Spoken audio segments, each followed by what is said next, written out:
Okay, well, earlier sometime, like a few weeks ago, I got a comment from the same guy, originally Banky loved the Pokemaniac, now it's GameBro421. He suggested that I do a top 10 list, and I was kind of thinking to myself, what should I do, I can't do one necessarily, I don't want to do one necessarily, for movies this year or last year, unless y'all want me to do that. Be sure to let me know if you want me to do one from this past year, and I can let y'all know. But anyway, like I said, I didn't know what to do. I mean, it's kind of hard, and then I was kind of thinking about the Pixar movies, how they really affected my life, and that fact that they are my childhood, and I realized I can do one over those. I will do one over those, and that's what this video is. This is my top 10 favorite Pixar movies ever made, and I really love trying to do this list, because these are some of the greatest movies ever made in this list. And, let's just get started, okay? Top 10 list, okay? Number 10, I'd have to say, is Monsters University. This is a movie that really that Pixar has definitely picked itself back up. Not only it's its first prequel, like I said before, but it really works, and it's heartwarming, it's fun, it's entertaining. Kids and adults can love it once again, And like I said before, I gave this movie an 8, But there are definitely still 9 more movies that are greater than this one, But this one is, kind of the point where even though Pixar may be running out of ideas and they're starting to do sequels and prequels amongst each other, it still proves that even though it goes back to the original, it's still got what it takes to make great movies. And then, okay, so number 10 was Monsters University. Number 9 is A Bug's Life. This is definitely the second Pixar movie ever made, and it stars about these, these ants or whatever that have to stop these grasshoppers, and all that stuff, from having them come and taking over, because they lost all their food. Well, let me take that back. Flick lost all their food. That's refreshing. Anyway, and they're having this whole contribution, it's fun to kind of watch that in essence, even though kids don't really watch it for the story, they watch it for like the humor, and the action and the fun, while adults can relate it to the, the storytelling of the grasshoppers. And I gotta say, Kevin Spacey is a pretty good villain in this movie for like the grasshopper, He was just really entertaining to watch the whole time. It may have been scary to children, especially the scene when he gets eaten by the bird. That might have been scary a little bit. But in the end, that really does still work in this context. I give this movie an 8. This is one of the movies, where you can watch it over and over again, and it'll still be a fun movie, even though with its minor, somewhat details in a sense that it's not necessarily, kind of like the movies that are definitely higher up in my list, but still makes a great, enjoyable movie. Now, number 8 is Cars, I love the Cars movies, I love the Cars movies, and technically the first one. Second one, definitely not. I didn't really like that one. But this first one, it definitely shows, how this race car goes from being a narcissistic, selfish, D-bag, to, kind of, experiencing, friendship, and learning just to be a nice guy and all that. And it's a great way to tell a movie. But I'm just really disappointed in the fact that 5 years later they decided to do one about secret agents that clearly has just didn't make any sense whatsoever. But this first movie, Cars 1, oh my gosh, it's definitely great. It has great story and has great heart. Owen Wilson was great, Paul Newman was great, Larry the Cable Guy was killer funny in this movie, and I personally like that. I also give this movie an 8. But it's definitely higher up there, It's probably the lowest of the heartwarming Pixar movies, but it's still a great Pixar movie. Okay, so far we have number 10, Monsters University, number 9, A Bug's Life, number 8, Cars. Now, number 7 is The Incredibles. Okay, now let me just say this.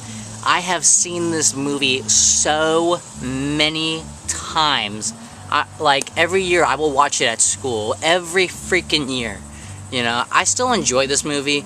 I mean, I have nothing wrong with this movie. I've just seen this movie so many times, but it's so hard to ignore this movie. Let me just say that. It's really hard to ignore this movie. It's a fun movie. It's a superhero movie, where it really explores how, sometimes these heroes don't need to be needed, and then, they're trying to find a better life beyond this. But it really tells that great story in that type of context, and it works out well. I give this movie a 9. It is killer. It is just a great, superhero movie, something different, This is something Pixar hasn't really done before, and it's something I hold cherishly to my heart. It's just a great story to tell.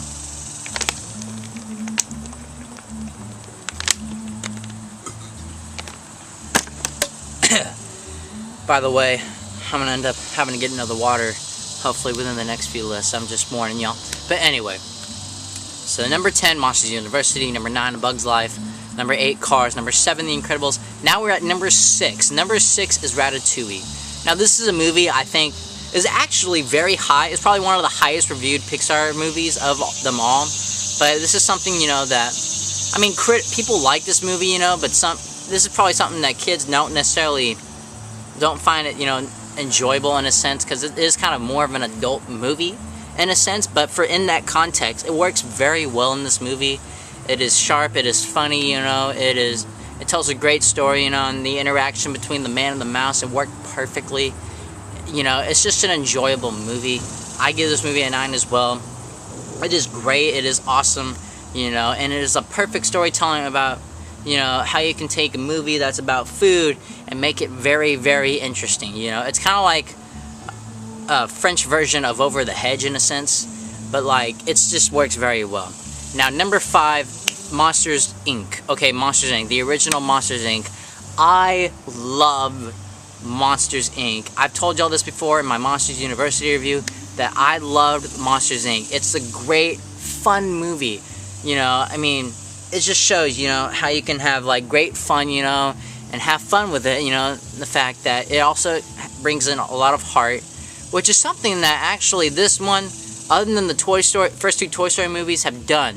This is definitely the first one that, unlike the first 2 Toy Story movies, brings in heart and is done very well. I mean, the ending of the movie when Mike fixes all the pieces to the door and then slowly opens the door, and, that, I mean, that's just, a great way to end the movie, It just worked out so well. I love the characters. They had funny moments. They had sad moments. It all works together and makes it not only fun, but just enjoyable for the whole family. I give this movie a solid 10. It's just a great movie. And I have to give it that. It's just an amazing movie. This is Pixar gold at its best. Well, sort of. There's still 4 more movies that I consider to be better than that. But anyway, let's get started. Oh, I lost my train of thought.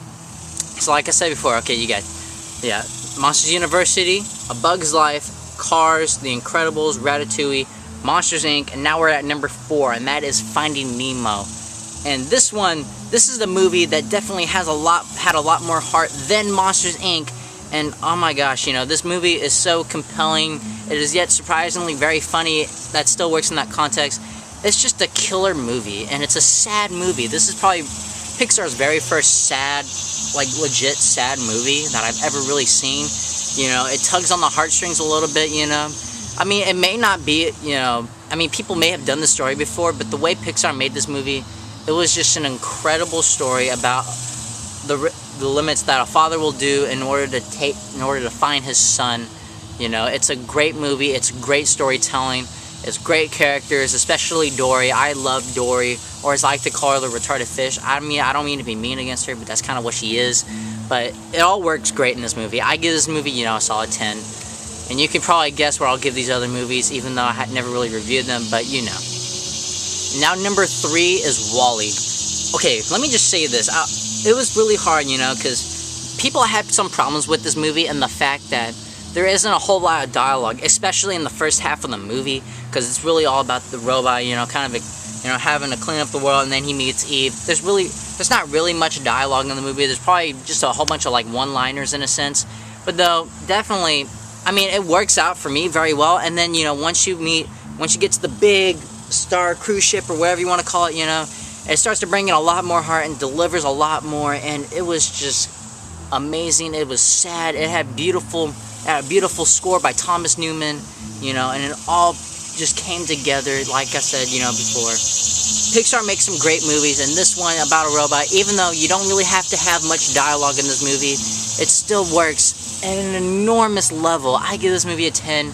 I loved WALL-E. I know some people may not have liked WALL-E, for the fact that there isn't a whole lot of dialogue, and it's kind of, you kind of take that context where it's a robot and he's just kind of there, really for the first half of the movie. But, but the way they explore that, the way this movie is made by, in that context, it works very well, and I love this movie. Now, these top 2, I've been kind of mixing them around a little bit, just kind of going back and forth. but I put these in the order for the reasons they are. Number 2 is Up. Now, let me just say this. I figured, it's going to be a great Pixar movie, obviously, This movie definitely took me by a enormous surprise in the fact that it really tugs onto a very sad, dramatic story in such an incredible way. Something I never expected before to see in my entire life. This movie does that very, very well. It tugged onto my heartstrings a lot more than Monsters, Inc., Finding Nemo, WALL-E, and all the other Pixar movies. Well, aside from my number 1 pick, but you know what I mean. And let me just say, it's probably no surprise that what my number 1 movie is going to be. But anyway, I'm losing my point. Up, it's a fantastic Pixar movie. Let me just say this, at my number 1 spot, which y'all are probably going to know this, which is the Toy Story movies. If those movies hadn't come out, this movie would definitely have been number 1. It tells a great, compassionate, type heart and even love story in a sense. Now let me just say this, the scene where where it goes through Carl and Ellie's life together, and the fact that there's no screenplay, it just shows, it just goes through these scenes about how they're dealing with their lives and all that stuff. Oh my gosh, let me just say this. Pixar didn't even have to write a screenplay for that scene to make it beautiful in every way possible. Yet Nicholas Sparks does it, and we don't give a crap about it, okay? Pixar does that very well. They tug on to every aspect in the best way possible. Now, like I said before, the number 1 spot, I just gave it away, which is the Toy Story movies, Now, but let me just say this, Toy Story, this is something that people have grown up with. I grew up with this movie. I watched the first 2 movies every single day. I would not stop watching them. Definitely at the time, it was the first one that was definitely better than the second one, but personally, I love them both. But definitely when the third one came out 3 years ago, oh man, that was just Pixar gold right there. It's definitely hard to make the third one the best, like in the Lord of the Rings movies and the Dark Knight movies and stuff like that, even though personally, the Dark Knights, honestly, to me, is just a little bit better than the Dark Knight Rises, but you kind of know what I mean, But let me just say, if I had to rank the Toy Story movies, it would definitely be the third one, the first one, and then the second one, but they're all perfect 10s, They're just amazing. They are killer. They are great. Oh, and I forgot to mention, Up deserves a 10. Honestly, if I could give it higher than a 10, I would. And so would I. And I would also give it higher than a 10 in these Toy Story movies. They are all perfect. They are well made. They're all fun. They're memorable. It's just an amazing type of movie. The Toy Story movies, they hold a special place into my heart, and they always will be forever. And that's my top 10 review of the top 10 Pixar movies. If you want me to do any more top 10 lists, be sure to let me know any suggestions in the comments below, and hopefully I will see y'all sometime later. Bye.